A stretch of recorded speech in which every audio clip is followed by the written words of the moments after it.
More on this. Let's bring in host of Mark Kaye Saves the Republic, Mark Kaye, and president of the National Federation of Republican Women, Julie Harris. Great to see you both this morning. Julie, I'll start with you. Just want to get your reaction to this briefing from Tulsi Gabbard and all the new information that is now coming to light from her investigation.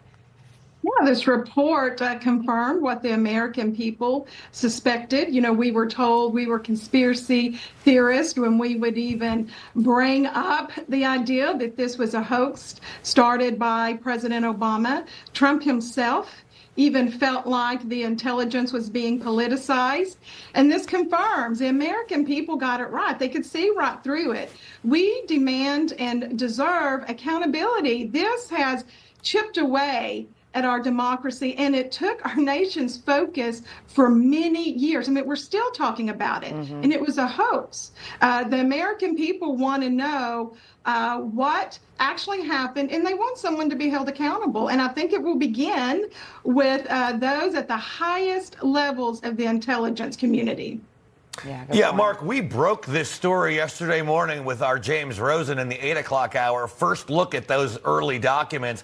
It said the entire Russia collusion hoax was based on one scant sentence of a message or sentence fragment, and that was all they had to go on. Now, listen to CNN trying to cover up Gabbard's briefing by not covering it.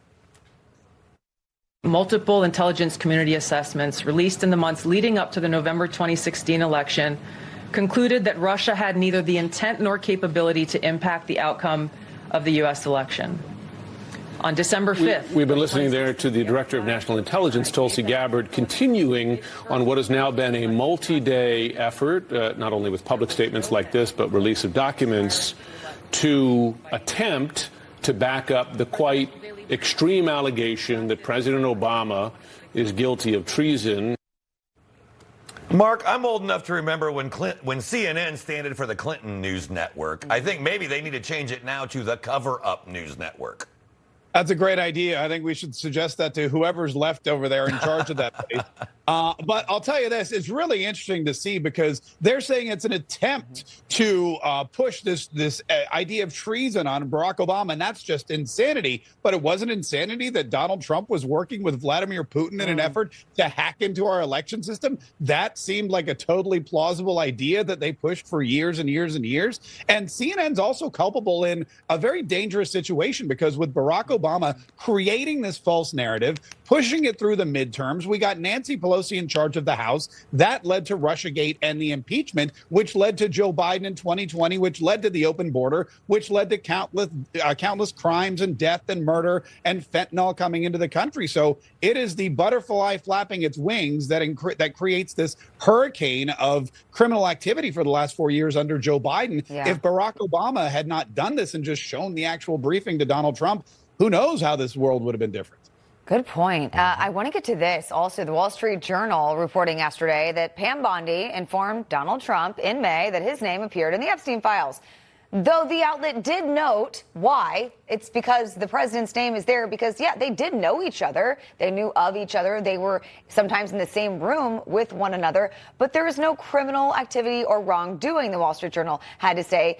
And here is how Stephen Chung responded to that report, saying the fact that the president kicked him out of his club for being a, quote, creep. There is nothing more than a continuation of the fake news stories concocted by the Democrats and the liberal media, just like the Obama Russiagate scandal, while President Trump was right about that. Yeah, Julie, so he's listed in a file because, yeah, they were in the same room, a room which Donald Trump kicked Jeffrey Epstein out of. That's it. That's where the story ends. What do you make of this? Yeah, President Trump has been very clear about this. He's never hid the fact that he knew Epstein. He has told us from the beginning that he kicked him out of Mar-a-Lago. This is just another desperate attempt from the Democrats to distract from Donald Trump's successful second term. We've seen more accomplished in these first 6 months than we've ever seen in any president. it's a distraction. They're good at that. They're good at deflecting. They're good at hoax. I think the American people have had enough. Again, I think they can see through this as well. We'll see what comes from the Epstein files, but we know that if the Democrats had anything concerning Donald Trump and Epstein that showed Donald Trump's nefarious criminal activity, they would have used it. I mean, these are the same people that created the Russia hoax. Yeah, there's nothing there. Good point. Yeah, Mark, I mean, to Julie's point, let's remember here, Merrick Garland tortured the Justice Department, twisted, turned laws into whatever he could make of them to try to get Donald Trump. If there was something in the Epstein files, they'd have known it, and they would have leaked it, and they would have made sure he wasn't the nominee or now the president of the United States.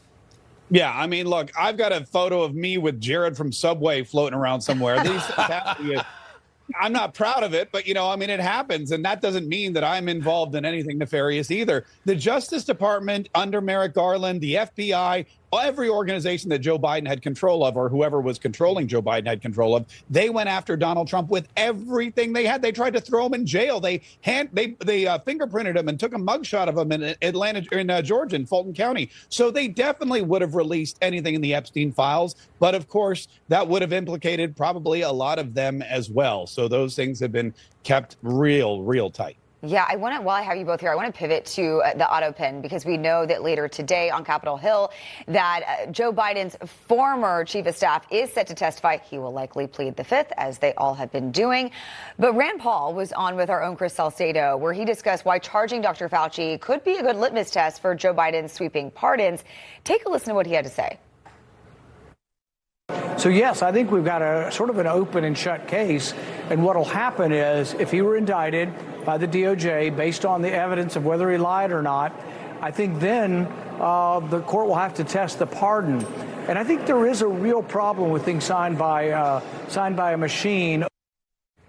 Yeah, it is a problem when we're hearing that the president of the United States signed everything via machine. But again, I don't know if we'll get any answers. What do you think comes from these testimonies on Capitol Hill?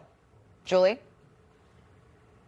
Well, a lot of them are pleading the fifth, so I hope something comes from it. Yeah. We don't even know who actually pardoned Fauci. This is more than just a cover-up of the deep state and how they abused COVID. This goes to the very heart of the presidency and who was running our country. Mm-hmm. So it's important to get to the bottom of what happened with Fauci and with COVID. If he did nothing wrong, why does he need a pardon? But I still want to know who actually pardoned him. There's still a lot of answers that the American people deserve, and I hope we get them. Yeah, no, me too. Hey, Mark, quickly before we go, oh my God. Kilmar Brego Garcia, the Maryland man, back in the news again.